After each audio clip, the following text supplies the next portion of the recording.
လူတယောက်ကဘဝကိုစိတ်ကုံလုံးလို့အဆုံးစီရင်မှုကြိုးစားတာတော့တေခွင့်မရပဲစင်းရုံပေါ်မှာပြန်နိုးလာပါတယ်တေခြင်းတဲ့လူကမတေရတဲ့အဖြစ်တရေတွေရဲ့အနှောက်အယှက်ကိုပါရင်ဆိုင်ရပါတော့တယ် Hello Ghost ဆိုတဲ့စကားဟာအဲ့ဒီအဖြစ်အပျက်တွေကိုရေရေမောမောကြည့်ရမယ် comedy drama ဇာတ်လမ်းလေးပဲဖြစ်ပါတယ်ဇာတ်လမ်းအစမှာတော့ဆမ်မန်လို့ခေါ်တဲ့တကူရဲ့အထီးကျန်နေတဲ့လူတယောက်ဟာဘဝကိုစိတ်ကုံလုံးလို့မိုတယ်တစ်ခုမှဆေးတောက်ပြီးကိုအဆုံးစီရင်မှုကြိုးစားနေပါတယ်အဲ့ဒီအချိန်မှာပဲဖုန်းကရုတ်တရက်ထမိလာပြီးမိုတယ်ကနိုင်ပိုင်းမခါတာကြောင့်အချိန်ပြည့်သွားပြီမို့ပတ်စံတောင်းနေပါတယ်အဲ့ဒါနဲ့ဒေါတာထွက်ကဖုန်းကိုချပြီးမတ်တက်ထားရက်ချိန်ဆေးတွေအလွန်ကျွံတောက်ထားတာကြောင့်မူးတွေကတတိလွတ်သွားပါတော့တယ်အဲ့ဒီနောက်မှာတော့ဆမ်မန်ဟာဆေးရုံမှာပြန်နိုးလာပြီးသူမတည်ခဲ့တာကြောင့်စိတ်ပြတ်နေပါတယ်လူတွေကသူ့ကိုကြောင်ကြည့်နေပြီးရုတ်တရက်ဘေးမှာဆက်လီတောက်နေတဲ့ဘဲတဲ့ဝေကိုမြင်လိုက်ရတာကြောင့်လန့်သွားပါတယ်အဲ့ဒီလူပုံစံလေးကြောင်တော်နိုင်လာပါတယ်ဗျ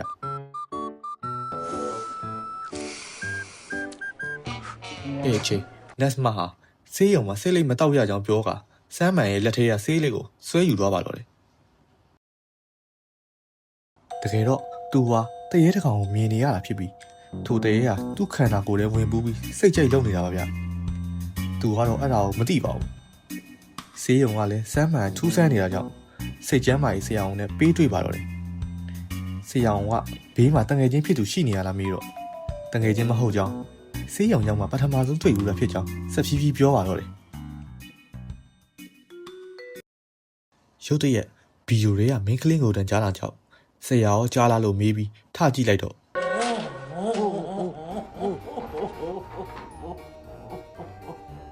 ဆရာဝန်ကိုဒီအမျိုးသမီးကိုဘာလုပ်ထားရလဲလို့ပြောပြီးရန်တွေ့နေတာကြောင့်ဆရာဝန်အခန်းထဲကဆွဲထုတ်ခံလိုက်ရပါတယ်တကယ်တော့ထိုအမျိုးသမီးဟာလည်းနောက်ထပ်တရေတကောင်ဖြစ်နေတာပါညရောက်တော့ဆမ်မန်ဟာအပေါ်သွားကျင်တာကြောင့်နိုးလာပြီးအင်တာလိုက်ရှာခြင်းအဖိုးကြီးတယောက်ဟာဆေးရုံရှိနက်စ်မလေးကိုနှာဘူးထနေပါတော့တယ်ထိုအဖိုးကြီးဟာဆမ်မန်ကိုတွေ့ပြီးခေါင်းအကြီးဖြင့်ကြည့်နေပါတယ်ဗျဆမ်မန်လည်းတရမ်းမှန်အခုမှသိပြီးကြောက်လန့်တရားထွက်ပြေးပါတော့တယ်အခန်းထဲပြန်ရောက်တော့တရေသုံးကောင်လုံးဟာအရင်ရောက်နေပြီးလေပေါ်ဝဲနေကဒီနေ့ကစပြီးမင်းခန္ဓာကိုအတူတူတုံးကြမှာလို့ပြောနေပါတယ်ဆမ်မန်လည်းအယမ်းလန့်သွားပြီးနေလဲသွားပါတော့တယ်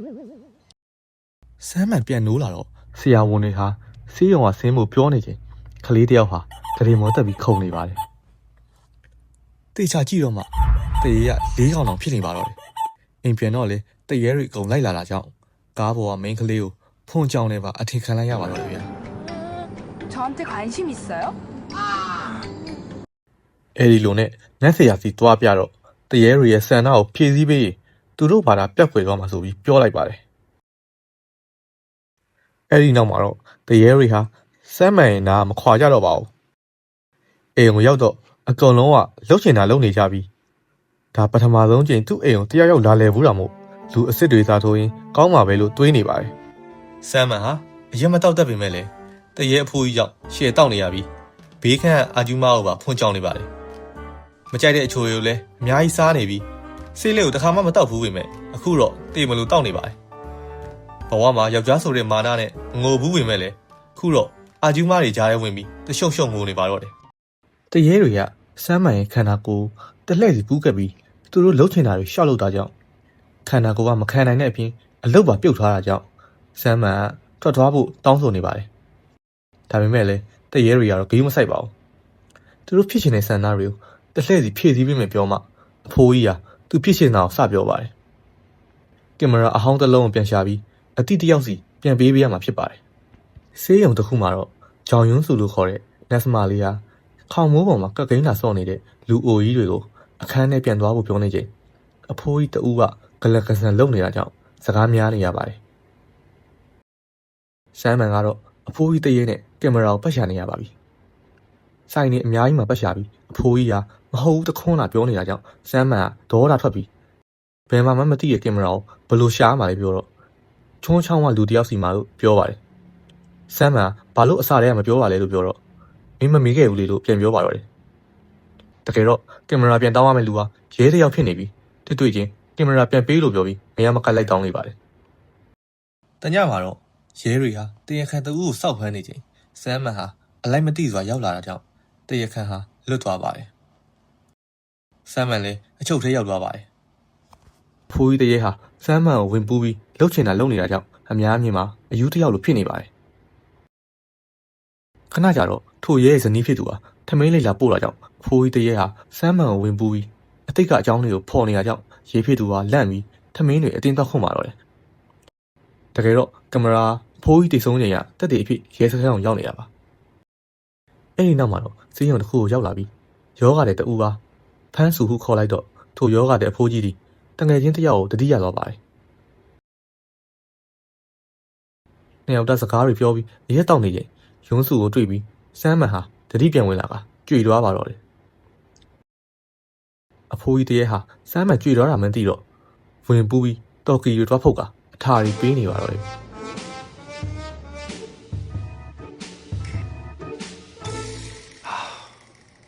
ကင်မရာဟာလည်းပိုင်ရှင်အမှန်စီကိုပြန်ရောက်သွားတာကြောင့်ဆန္ဒတစ်ခုကတော့ပြင်းမြောက်သွားခဲ့ပါပြီနောက်တစ်နေ့အဲ့ရနိုးတော့လေတရေတွေဟာသူ့အနားမှာရှိနေပြီတယောက်ကိုတမျိုးစီမို့အရင်လိုတော့အထီးကျန်မနေတော့အောင်ဗျအဲ့ဒီနောက်မှာတော့ခလေးတရေဆန္ဒကိုမေးပြီးသူ့ဆန္ဒကတော့ကာတုံးကကြည့်နေတာကြောင့်ရုပ်ရှင်ရုံထဲကိုရောက်လာပါတော့တယ်တိုက်တိုက်ဆိုင်ဆိုင်ပဲခရက်လေးယွန်းစုကိုစေးရုံကယောဂတဲ့ခလေးတယောက်နဲ့တွေ့ကနှုတ်ဆက်ပြီးထွက်သွားချိန်ခလေးတရေဝင်ပူးပြီးလက်ထဲကလော်လီပေါ့ကဘလောက်လဲလို့လှမ်းမေးနေပါတယ်ရုပ်ရှင်ရုံထဲမှာတော့ယွန်းစုဟာခလေးတယောက်လိုပြုတ်ငုံနေတဲ့စမ်းမန်ကိုကြည့်ကသဘောတွေကျနေပါတယ်အဲ့ဒီနောက်မှာတော့ခလေးတရေကအယုတ်လိုချင်တာကြောင့်အယုတ်ဝယ်ပေးပြီးခုနလော်လီပေါ့စားနေတဲ့ခလေးကိုတွေ့ကခလေးတရေဝင်ပူးထားတဲ့စမ်းမန်ဟာအနိုင်ကျင့်ပြီးတရားလုံးတွေတောင်းနေပါတယ်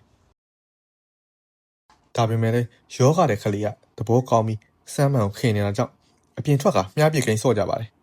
စမ်းမန်ကနောက်ဆုံးမြားကိုပြစ်လိုက်တော့အေယာမကြားလုံးကြီးရပါတော့တယ်စမ်းမန်ကလည်းယောဂတဲ့ခလေးကပြီးမယ်ပြောပေမဲ့တရေခလေးကမပေးချင်တာကြောင့်အာနာနာနဲ့ပဲပြန်ခဲ့ရပါတော့တယ်ဘယ်လိုပဲဖြစ်ဖြစ်နောက်ထပ်ဆန္ဒတစ်ခုဟာလည်းပြည့်မြောက်သွားခဲ့ပါပြီညရောက်တော့စမ်းမန်ဟာဂိုးလုံးတစ်ခုကိုဖောက်နေပြီးဆေးလေတရေဆန္ဒကိုဖြည့်ဆည်းပေးဖို့ကြိုးစားနေပါတယ်အဲ့ဒီနောက်မှာတော့ပိုင်ရှင်ဟာကားထဲမှာတိတ်တိတ်ဆိတ်နေပြီးသူ့မိန်းမနဲ့ဖောက်ပြန်တဲ့ကောင်စောင့်နေတာပါအဲ့လိုနဲ့အထင်တွေလွဲကုန်ပြီးကားထဲကလူကြီးကကားနဲ့လက်တိုက်နေတာကြောင့်စမ်းမန်ဟာထွက်ပြေးရပါတော့တယ်ဒါပေမဲ့လည်းပြေးနေုံနဲ့မဖြစ်တာကြောင့်စကားပြောရန်ကြိုးစားပြီးစမ်းမန်ဟာတရေတွေကိုမြင်နေရကြောင်းတက်တည်ပြပြီးရှင်းပြလိုက်ကမှကားကိုငှားပေးလိုက်ပါတယ်တကယ်တော့ဆေးလီတီရဲ့ဆန္ဒဟာသူ့ရဲ့လူဘဝကားကိုမောင်းကပင်လယ်ကမ်းခြေတစ်ခုကိုတွားကျင်ခဲ့တာပါတွားကျင်တဲ့နေရာရောက်တော့စမ်းမန်ဟာဒီနေရာလားလို့မေးပြီးသူ့ဘဝမှာကမ်းခြေကိုတစ်ခါမှမရောက်ဘူးကြောင်းပြောတာတဘာဝရဲ့အလှတရားကိုခံစားနေကြပါတယ်စမ်းမန်ကရုတ်တရက်အိမ်တော်ပြူတာဘာထူးခြားသွားလဲလို့မေးတော့ဆေးလီတီဟာမိန်းမယူလိုက်ရင်2ယောက်နေရပြီကလေးပါရရင်3ယောက်နေရတယ်လို့စနေပါတယ်စမ်းမန်ကပျော်လားလို့မေးတော့တယောက်တည်းနေရကနေ3ယောက်နေရတော့ပျော်တယ်လို့ပြောပါတယ်လောကကြီးမှာနေရပင်မဆင်းရဲပေမဲ့လေ3ယောက်ဆိုတော့အင်အား3ဆဖြစ်သွားတယ်လို့ဆိုပါတယ်ဆမ်မန်ကဒုက္ခ3ဆဖြစ်သွားမှာမဟုတ်ဘူးလားမေးတော့ဆေးလေးတရေဟာအဲ့ခါကျရင်နောက်ထပ်ကလေးတယောက်ထပ်ယူပြီးအင်အား4ဆဖြစ်အောင်လုပ်မယ်လို့ပြောနေတာကြောင့်ဆမ်မန်ဟာအယူလို့တာရေရွတ်နေပါတယ်မိသားစုကြောင့်ပင်မနဲ့ထင်ရပေမဲ့နောက်ဆုံးကျရင်အာတင်ထားနိုင်တာလေသူတို့ကြောင့်ပဲဆိုပြီးပြောပါတယ်အဲဒီနောက်မှာတော့ဆေးလေးတရေဟာရင်စင်းကူးမယ်လုပ်နေတာကြောင့်ဆမ်မန်ဟာသူရေမကူးတဲ့ကြောင့်ပြောနေပါတယ်ဒါပေမဲ့လည်းထုံးစံအတိုင်းဝင်ပူးပြီးရေထဲဆင်းသွားပါတော့တယ်အစာပိုင်းမှာတော့တိုင်ပတ်နေပေမဲ့လည်းဆေးလေးတရေဟာရေထဲမှာဘလို့နေရမလဲတင်ပေးလိုက်တာကြောင့်ဆမ်မန်ဟာတဖြည်းဖြည်းနဲ့ရေထဲမှာနေနေလာပြီးရေပါကူးတက်သွားပါတော့တယ်ထို့ဖြစ်ဖက်ကိုတခြားတရေတွေကလည်းကမ်းခြေရနဲ့ကြည့်ကသဘောကျနေကြပါတယ်အဲဒီနောက်မှာတော့လေညင်းလေးခန်းကားနဲ့အကုန်လုံးအိမ်ပြန်လာကြပါတော့တယ်အိမ်ပြန်ရောက်တော့ဆမ်မန်ဟာသူ့ဘဝမှာပထမဆုံးတခြားလူတွေနဲ့အတူနေရတာကြောင့်သူတို့ဟာလူတွေဖြစ်ရင်ကောင်းမှာပဲလို့တွေးနေပြန်ပါတယ်နောက်ရက်မှာတော့ဆမ်မန်ဟာတရေတွေနဲ့အတူရှော့ပင်ထွက်ပြီးအခွေတွေအများကြီးဝယ်နေပါတယ်အိမ်အပြန်ကားပေါ်မှာဆက်လက်တောက်နေတဲ့ဆေးလိတ်တရေဟာဆမ်မန်လည်းဆက်လက်ဆွဲနေတာကိုမြင်ပြီးဆက်လက်ကိုလှစ်ပစ်လိုက်ပါတယ်ဆမ်မန်ဟာဆေးလိတ်တရေကိုအဆုတ်ကင်စာကြောင့်တေသွားတာလားမေးတော့ဒီကားနဲ့ပဲမှောက်ပြီးဆုံးသွားကြောင်းပြောပြပါတယ်တစ်ချိန်တည်းမှာပဲရဲကားနဲ့တိုးကဆက်လက်ပစ်ချလိုက်တာကိုမြင်ပြီးရစ်ခံနေရပါတယ် ဆမ်မန်ဟာကားမမောင်းတတ်တဲ့အပြင်လိုင်စင်မှမရှိတာကြောင့်ရဲစခန်းရောက်ရပြန်ပါတယ်ရဲစခန်းမှာလည်းအယူတယောက်လိုဖြစ်နေတဲ့ဆမ်မန်ကိုရဲတွေဟာအုတ်ထင်းသူခေါ်ဖို့ပြောနေပါတယ်ခေါ်စရာမိသားစုဝင်ရောတငယ်ချင်းရောမရှိတာကြောင့်လောကကြီးမှာဘလို့ရှင်တန်နေရလဲလို့ရဲတွေဟာမိကုံထုတ်ပြန်ပါတယ်ဆမ်မန်ဟာမိသားစုနဲ့အတူတူရုန်းကန်ရင်စူးစမ်းကြည့်ပေမဲ့ငယ်တည်းကမိဘမဲ့တကောင်ချက်ဖြစ်နေတာကြောင့်တာမန်လူတွေလိုခရစ်စမတ်တို့နယူးရီးယားတို့မှာတော့မိသားစုတငယ်ချင်းတွေနဲ့မပျော်ရွှင်နိုင်ပဲအမြဲအထီးကျန်နေရကြောင်းပြောပြနေပါတယ်ထို့အချိန်ယွန်းစုရောက်လာကဆမ်မန်ရင်ဘတ်နာကပ်ကနှလုံးခုန်နှံကိုနားထောင်နေပါတယ်ရဲစခန်းကရဲအကုန်လုံးလဲကြောင်သွားပါတော့တယ်ယွန်းစုကပဲထိုကားနဲ့အိမ်ပြန်လိုက်ဖို့ပေးရပြီးသူကတော့မိသားစုကိုမလိုချင်တာဖြစ်ကြောင်းပြောပြနေပါတယ်ပြန်ရောက်တော့ယွန်းစုဟာကလေးတွေစီကတရားလုံးတွေလိုက်မလူနဲ့လို့ပြောပြီးဆမ်မန်ကိုသူယူလာတဲ့တရားလုံးတွေပေးနေပါတယ်အဲ့အချိန်ဆမ်မန်ကလည်းယွန်းစုကာတွန်းကားတွေကြိုက်တယ်ပြောဘူးတာကြောင့်အခွေတွေအများကြီးလက်ဆောင်ပေးနေပါတယ်ယွန်းစုကလည်းကျေးဇူးတင်ကြောင်းပြောပြီးသွားတော့မယ်လို့နှုတ်ဆက်ကအရေးအကဲမသိတဲ့ဆမ်မန်ကိုဆေးလိတ်တရေဟာယွန်းစုအလေးကြီးတည်ထားတာကြောင့်လိုက်ဖို့ဖေးဖို့ပြောနေပါတယ်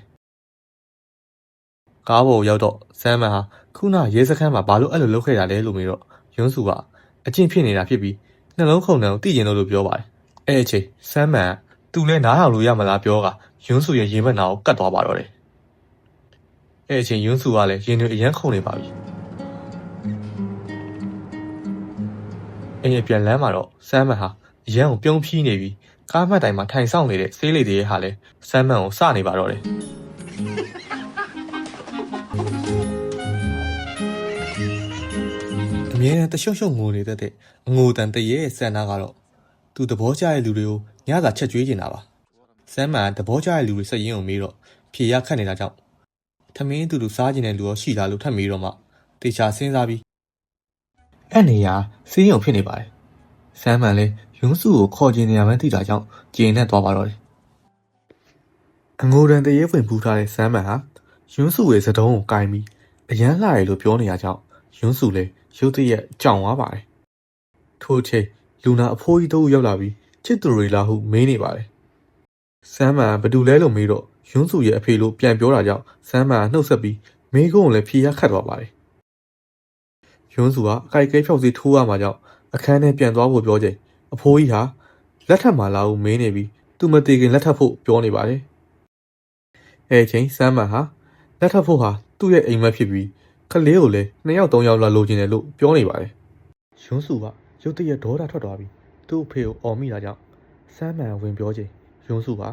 သူတို့သားအဖကိစ္စကိုဘာမို့လို့ဝင်ပြောနေရလဲလို့ဆမ်မန်ကိုပြောပြီးသူ့အဖေသူ့ကိုဘယ်လိုဆက်ဆံခဲ့လဲဘယ်လိုအခြေအနေတွေရှိခဲ့လဲသိလို့လားဟုပြောက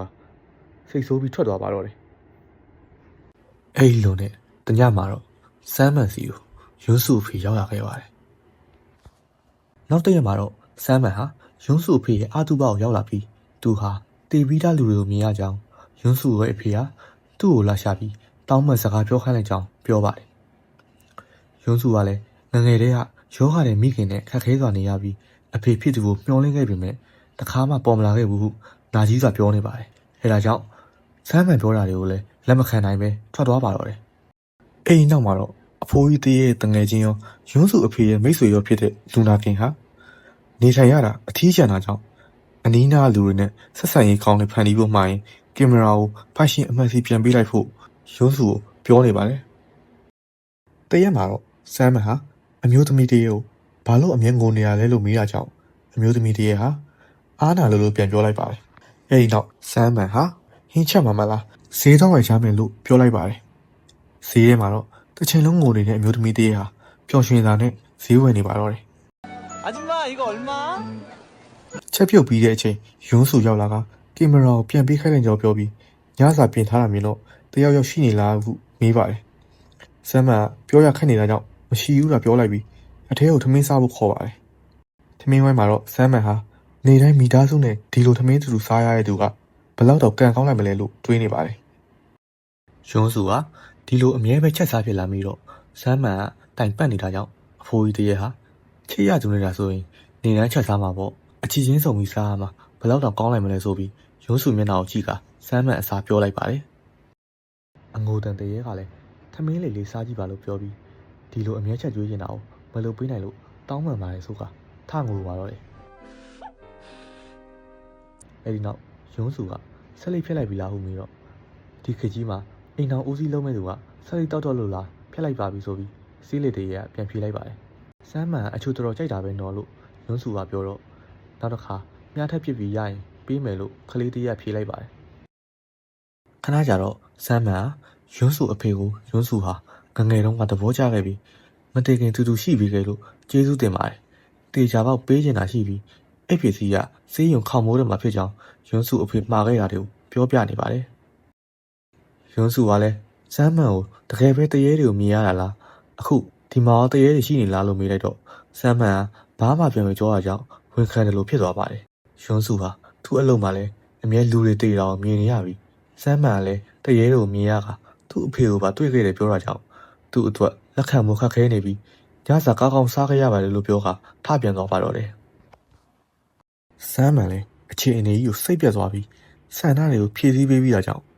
အားလုံးထွက်သွားဖို့ပြောနေပါတယ်ခလေးတယောက်ကြည့်ပြီးမင်းကိုရုပ်ရှင်ပြပြီးလေမသွားသေးဘူးလားဆိုပြီးပြောပါတယ်အဖိုးကြီးတယောက်လည်းအစဲခံပြီးကင်မရာရှာပြီးထားတာမသွားသေးဘူးလားလို့ပြောပါတယ်ဈေးလေတယောက်လည်းရဲစခန်းတွေမှာရောက်တဲ့ထိလုပ်ပေးပြီးမသွားသေးဘူးလားအငုံတန်တယောက်လည်းသမင်းကောင်းစားခဲ့ရတယ်သူ့ပဲပကံတွေအားလုံးဆေးလိုက်မယ်ဆိုပြီးထွက်သွားခိုင်းနေပါတယ်နောက်တနေ့အိပ်ရနိုးတဲ့အချိန်မှာတော့စမ်းမှန်ရဲ့အိမ်ကလည်း၆ကတ်သွားခဲ့ပါပြီစမ်းမှန်အရင်လိုပုံစံတိုင်းပြန်ဖြစ်သွားပြီးကိုတက်တည်ရကြောင်မီးသွေးတွေနဲ့ကားခဲမှာအလုံးပိတ်နေပါတယ်အဲ့ချိန်သူ့ရဲ့ခေါင်းထဲမှာရုံးစုရဲ့ပုံရိပ်တွေကလွှမ်းမိုးနေပါတော့တယ်စီးရုံမှာလည်းယောဂတဲ့ခလေးကကွယ်လွန်သွားခဲ့ပါတယ်အဲဒီနောက်မှာတော့ရုံးစုဟာစိတ်ညစ်ကဆေးရုံခေါင်းမိုးပေါ်တက်သွားပြီးသူ့ဖေထားခဲ့တဲ့ပစ္စည်းကိုတွေ့သွားပါတယ်ဖဏလေးတရံမှာသူ့သမီးကိုစီးစေချင်လို့သူကိုယ်တိုင်ဝယ်ပြီးပေးချင်ခဲ့တာပါ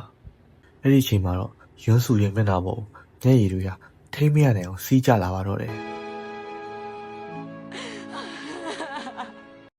နောက်ရက်မှာတော့ရွန်းစုစီကိုစမ်းမှန်ရောက်လာကနေ့လေသာအတူစားကြပါတော့တယ်ရွန်းစုဟာပြီးခဲ့တဲ့ကိစ္စတွေကသူနဲ့အသားမကျသေးတဲ့ကြောင့်စမ်းမှန်အပေါ်မှားပြောမိကြောင်းတောင်းပန်စကားစပြောပါတယ်စမ်းမှန်လည်းတရေတွေအခုထွက်သွားပြီဖြစ်ကြောင်းအရင်လိုမဟုတ်တော့ကြောင်းဆေးလေးတောက်အရက်တောက်ငိုပဲငိုနေကြတာကြောင့်သူလည်းမုန်းတယ်လို့ရင်ထဲကမပါတဲ့စကားတွေပြောနေပါတယ်ထူးထူးဆန်းဆန်းပဲတေပြီးလို့ထင်လိုက်တိုင်းတယောက်ယောက်ကလာနှိုးရလို့ခံစားရကြောင်းပြောပြီးကားထဲမှာတေဖို့လှုပ်ထားပေမဲ့ရုံးစုရဲ့မျက်နှာကိုမြင်အောင်ကဒီတစ်ခေါက်တော့သူ့ကိုယ်သူနှိုးလိုက်တာဖြစ်ပြီးတခါတော့တေချာရှင်တန်ကြည့်ကျင်တယ်ရုံးစုနဲ့လို့ဆိုပါတယ်နှစ်ယောက်လုံးဟာရှက်သွားကြပါတော့တယ်ဆမ်းမန်ကရုံးစုရဲ့ဖက်တဲ့လေးကိုကြည့်ပြီးလှတယ်လို့ပြောခဲ့ပါတယ်ခဏကြာတော့ရုံးစုဟာစမ်းမှန်ပေးတဲ့အခွေတွေအပြာကားတွေပါနေကြောင်းပြောကအဲ့လိုမျိုးတွေကြိုက်တယ်ထင်တယ်တော့ဟုစနေပါတယ်နှစ်ယောက်သားဟာရှက်နေပြီးထမင်းလေးတွေပဲစွတ်စားနေကြပါတယ်အဲ့ဒီနောက်ရုံးစုကဟိုရက်တွေကမေးရင်နေတာပုံမှန်ဆိုထမင်းလေးထဲဟင်းနုနယ်ရွက်ထည့်ပေမဲ့စမ်းမှန်တရုတ်နန်နန်ထည့်တာဘာကြောင့်လဲမီးတော့စမ်းမှန်ဟာငငယ်လေးတွေကအမေဟာတရုတ်နန်နန်ဒီတွေးရကောင်းတာကြောင့်ဟင်းနုနယ်စားတရုတ်နန်နန်ထည့်ကြောင်းပြောချိန်တခုခုကိုတတိယသွားပါတော့တယ်အဲ့ဒါကတော့သူလုံးဝမေ့လျော့နေတဲ့သူ့ရဲ့ငငယ်ကအတိတ်ပဲဖြစ်ပါတယ်ဟုတ်ပါတယ်အမျိုးသမီးတရေဟာစမ်းမှန်ရဲ့အမေအရင်ခောက်ပဲဖြစ်ပါတယ်ငငယ်ကတားနဲ့အတူဈေးဝယ်ထွက်နေကြဖြစ်တဲ့စမ်းမှန်ရဲ့အမေဟာအသက်ကြီးသွားလဲစမ်းမှန်နဲ့တူဈေးဝယ်ပြီးချက်ကျွေးရဖို့ကသူ့ရဲ့ဆန္ဒဖြစ်ပါတယ်ခလေးတရေဟာလည်းစမ်းမှန်ရဲ့အကူဖြစ်ပြီးငငယ်ကအတူတူရုပ်ရှင်သွားကြည့်ချိန်ပတ်စံလူခံလိုက်ရပြီးမကြည့်လိုက်ရတာကြောင့်သူ့ညီကိုရုပ်ရှင်လိုက်ပြဖို့ကသူ့ရဲ့ဆန္ဒဖြစ်နေခဲ့ပါတယ်စမ်းမှန်ရဲ့အဖိုးတရေဟာလည်းသူ့ရဲ့မီးတွေကိုတပ်ပုံရိုက်ပေးနေတာကြောင့်ကင်မရာကိုတငယ်ချင်းဖြစ်သူစီကငှားခဲ့တာပါ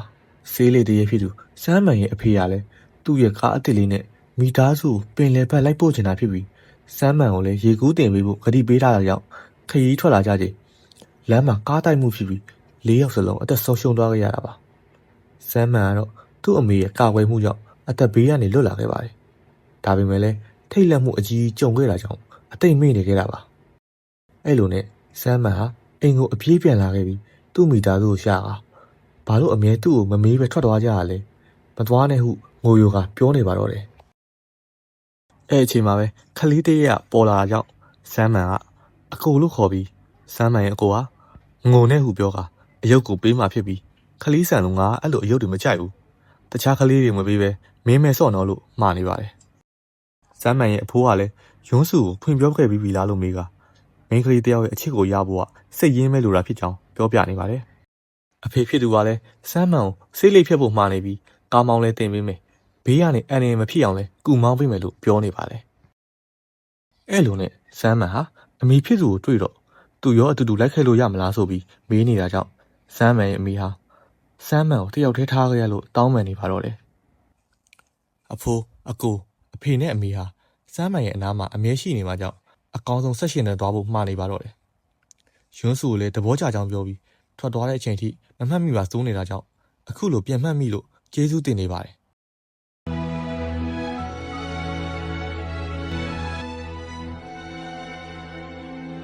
အဲဒီနောက်မှာတော့အားလုံးစုကမိသားစုဇာတ်ပုံလေးရိုက်ကြပါတော့တယ်ဒီလိုနဲ့နောက်10နှစ်လောက်ကြာတော့စမ်းမှန်ဟာတားတစ်ယောက်ရနေပါပြီယွန်းစုကစမ်းမှန်ရဲ့ဓာတ်ပုံတွေဟာတယောက်တည်းပုံတွေကြီးပဲလို့ပြောနေချိန်